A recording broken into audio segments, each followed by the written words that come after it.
Hello, good day. Welcome to Manolo Fortich Community Church. Uh, Welcome to another Sunday Simbalay. Ang akong topic karon nga adlaw sa inyo ha. Ang title ani is I am an overcomer. And as a Christian, we should be an overcomer. Dili kay kita defeated but we are overcomer. Na story nga atong tanawon karon, ang story ni Joshua o ni Caleb na giunsa nila nga nahimo silang overcomer. Despite sa naay 10 ka spies nga ilang kauban nga nagsulti og negative, nakita sila sa kalaban, nakita sila sa giants, nakita sila sa unsa ka abundant ang land, unsa ka fertile ang land, no? Pero pag uli nila, nagsulti sila og negative nga di wala sila nagtuo sa promise sa Ginoo sa ilaha, no? Ang ilahang gituuhan unsa kadako ang kaaway. Pero si Caleb ug si Joshua, they are different, no? They speak according to the word of God. They speak according to the promise of God in their life. Makita nato diri that they are an overcomer. In Numbers 13 verse 30, then Caleb quieted the people before Moses and said, "Let us go up at once and take possession, for we are able to overcome it." But the men who had gone up with him said, "We are not able to go up against the people, for they are stronger than we are."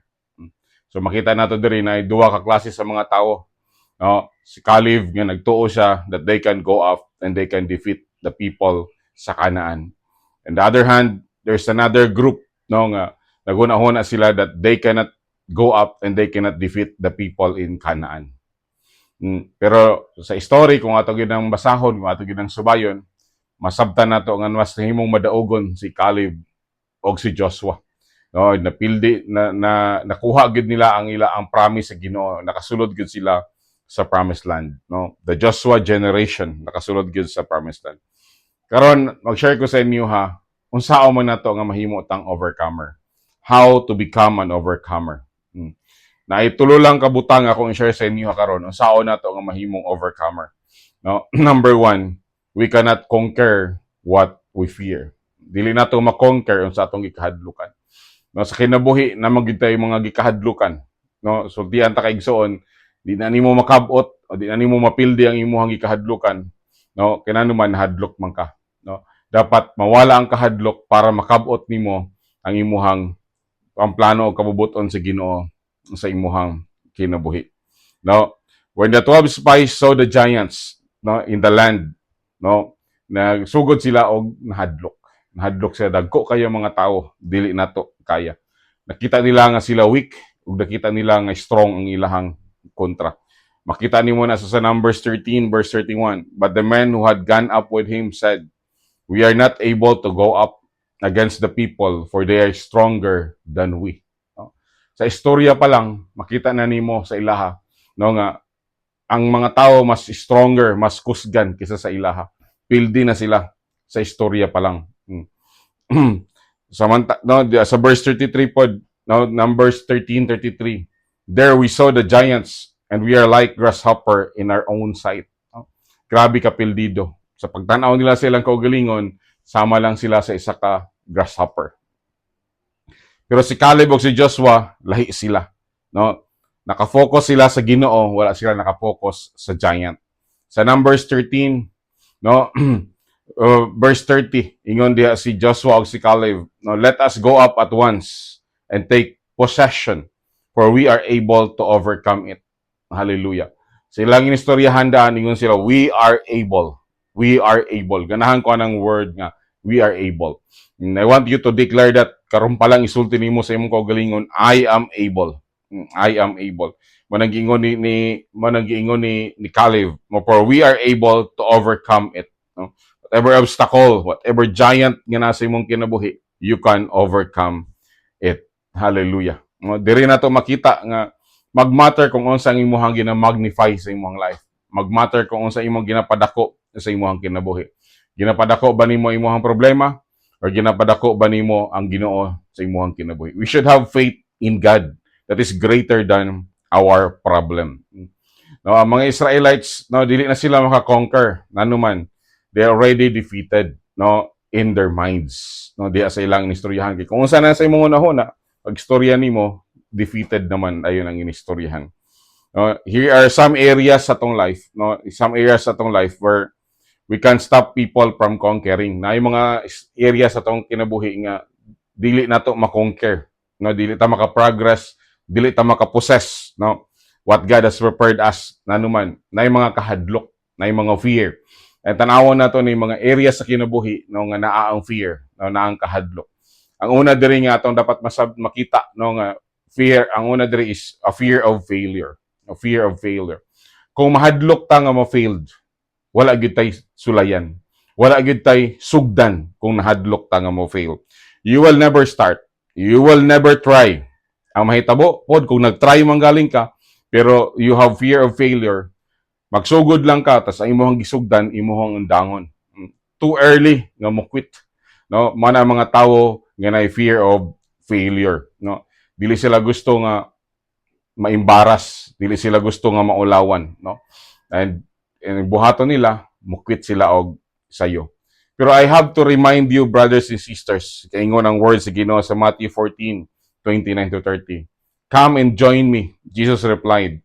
So Peter stepped out into the water and began to walk towards Jesus. But when he realized how high the waves were, he became frightened and started to sink. Save me, Lord, he cried out. Diri makita nato diri si Peter, naasay gisulayan. Naasay gisugdan, no. No, ang uban ni mga disciples wala nagpaalig-alig. No, nagsakay sila sa boat, ang 11 wala nagpaalig-alig. Pero si Peter, lahi si Peter. Gisulayan gid niya. No, Lord, ikaw ba na, Lord? Mulakaw ko diha. Then giingan siya ni Jesus, come and join me. So niadto si Peter. Na pero pagkakita niya sa wind, pagkakita niya sa lisod na wind, pagkakita niya pagkabati niya sa wind, nahagbong siya sa tubig, no? Wala na siya nakalakaw sa tubig. Pero diri na to makita nga we have to try. Do not be afraid, no? Do not be afraid to try because if you fail, God will save you. Hallelujah. Di ba si Peter, he failed but God rescued him. Gi-rescue siya sa Ginoo. Ingnay mong kaugalingon, I will try. If ever I fail, God will save me anyway. Diba? God will rescue me anyway. Amen? No? And number 2 nga kahadlok, no, nga naang kahadlok is the fear of rejection. No? Ang mga tao sa atong palibot, even kita, natay fear of rejection. No? Sometimes you will just stay silent, no? Mahilom na lang ta sa atong pagtuo. Mahilom na lang ta sa ato ang calling. Mohilom na lang ta when even though nga natay convictions nanuman muli kay ta sa criticism. Di ta gusto i-criticize, di ta gusto i-disapprove sa mga tao, and pwede ta nga i-exclude sa group, di ba? Exclude ta sa atong mga kaamigo, no? Fear of being rejected na sa mga tao nga nag-surround sa imuha. Igsoon ningon ang word sa Ginoo in Galatians 1:10. Ako ning basahon sa TPT nga version. I'm obviously not trying to flatter you or water down my message to be popular with men. But my supreme passion is to please God. For if all I attempt to do is to please people, I would fail to be a true servant of Christ. Hallelujah. No, mo nang ang atong passion is dili to please people, but to please God. Nano man day reject sa tawo, ang importante dawaton ta diha sa Ginoo. Amen. Ikadtulo nga fear nga dili ta mo pursue, nanong dili ta mo possess, no? Anong dili ta mo padayon, no? Is because of fear of man, no? Mahadlok ta sa tawo.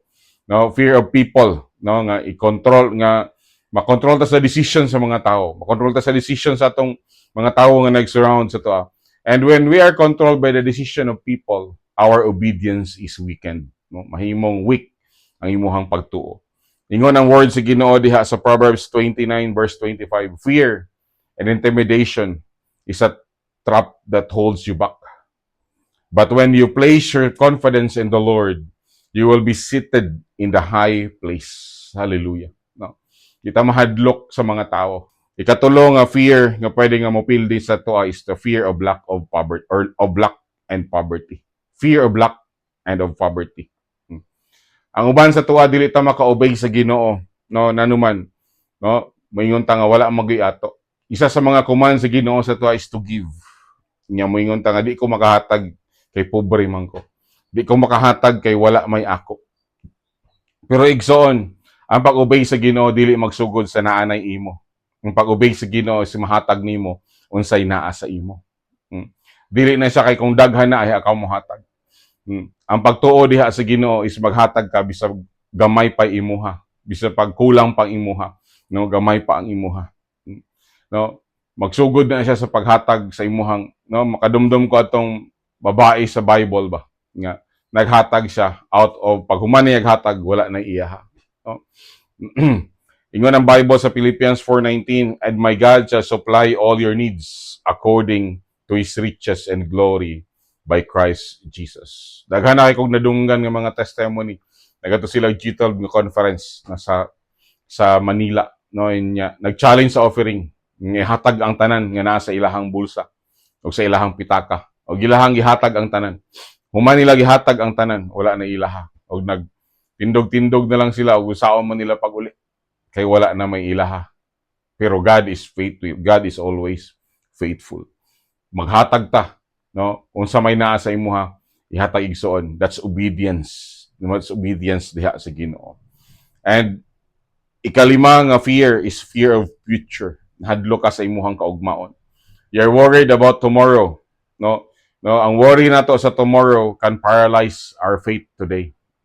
Ingon ang Matthew 6:34. Refuse to worry about tomorrow, but deal with each challenge that comes your way. One day at a time, tomorrow will take care of itself. Hallelujah.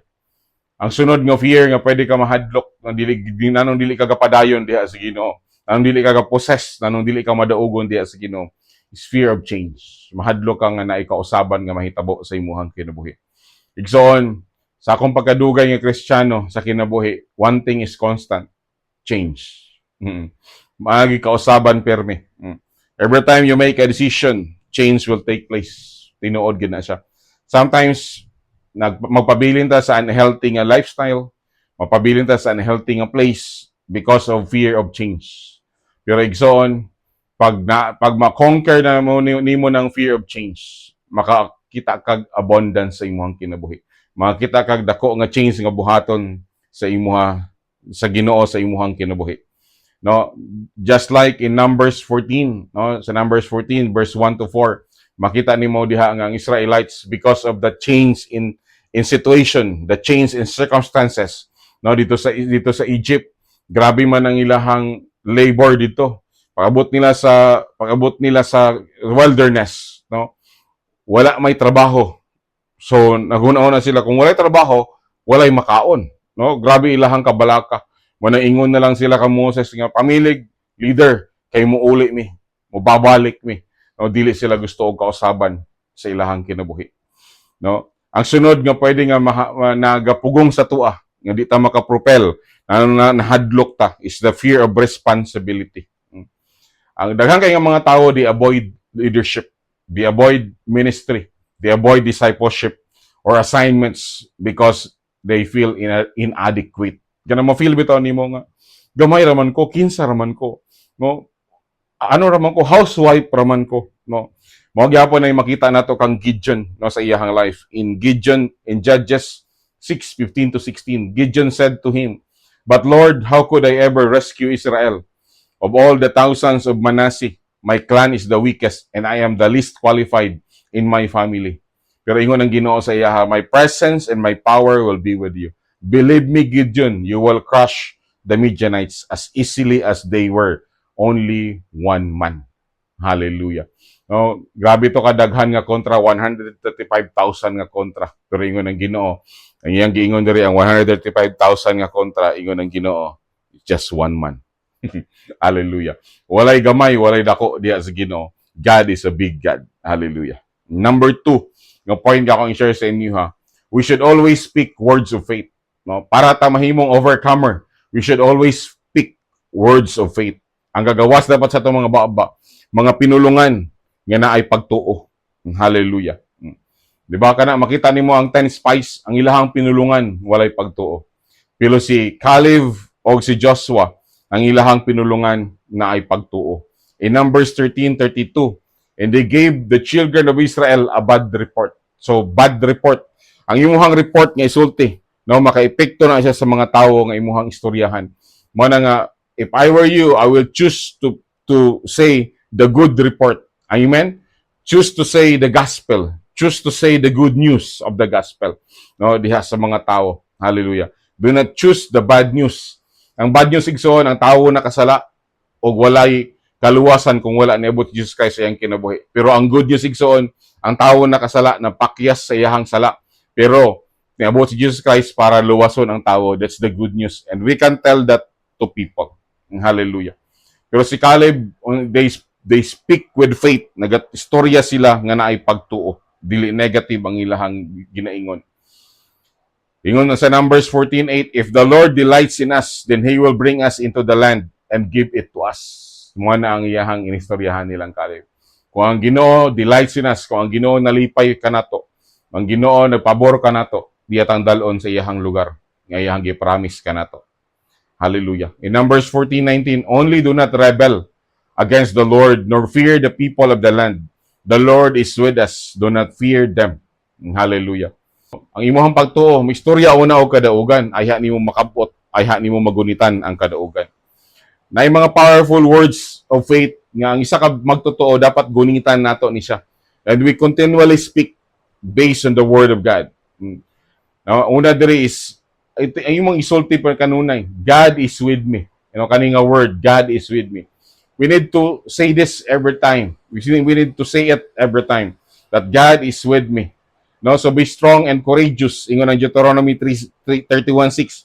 Be strong and courageous. Do not be afraid, and do not panic before them. For the Lord your God will personally go ahead of you. He will neither fail you nor abandon you. Hallelujah. So pagwinso sa mga disciples, ingon ang Matthew 28:30. Teach those new disciples to obey all the commandments I have given you. And be sure of this, I am with you always, even to the end of the age. No? God is with us. Amen? God is with you. God is with me. The next word nga atong kanunay isulti nga nag-indicate sa atong faith is, I can do all things through Christ. Amen? Makabuhat tag daghan nga butang. No? Tanang butang mabuhat na to, diha kang Kristo. Ang imuhang pagtuo, speak strength na dili kay limitation. Dili ka limitado. You are strengthened diha sa Ginoo. Philippians 4:13. I can do everything through Christ who gives me strength. Another word of kanang faith nga dapat nimo ginasulti kanunay, God will provide for me. Hallelujah. Dili ka maingon nga wala ko'y kwarta, walay ako. No? Permi lang nimo ingon, God will provide. No, tinuod na siya karon, wala pa kay kwarta, pero God will provide. Amen. Faith declares provision instead of lack. Ang pagtuo nagaingon nga naay provision ng Ginoo. Dili kay walay ako, no? Dili na mao ang inistoryahan sa tao nga naay pagtuo. In Philippians 4:19, and the same God who takes care of me will supply all your needs from His glorious riches, which have been given to us in Christ Jesus. Hallelujah. Another word nga dapat ginaistorya nato kanunay, words of faith, is I am more than a conqueror. No? Ang isa ka believer, no, dapat siya nag-istorya, no, victory, dili defeat, kadaugan, dili kapildihan. Amen. Romans 8:37. Yet in all these things we are more than conquerors through Him who loved us. Hallelujah.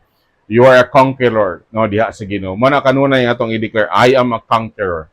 I declare and I decree that you are a conqueror in Jesus' name. Hallelujah. And sunod nga isulti nato, no weapon formed against me shall prosper. Hallelujah.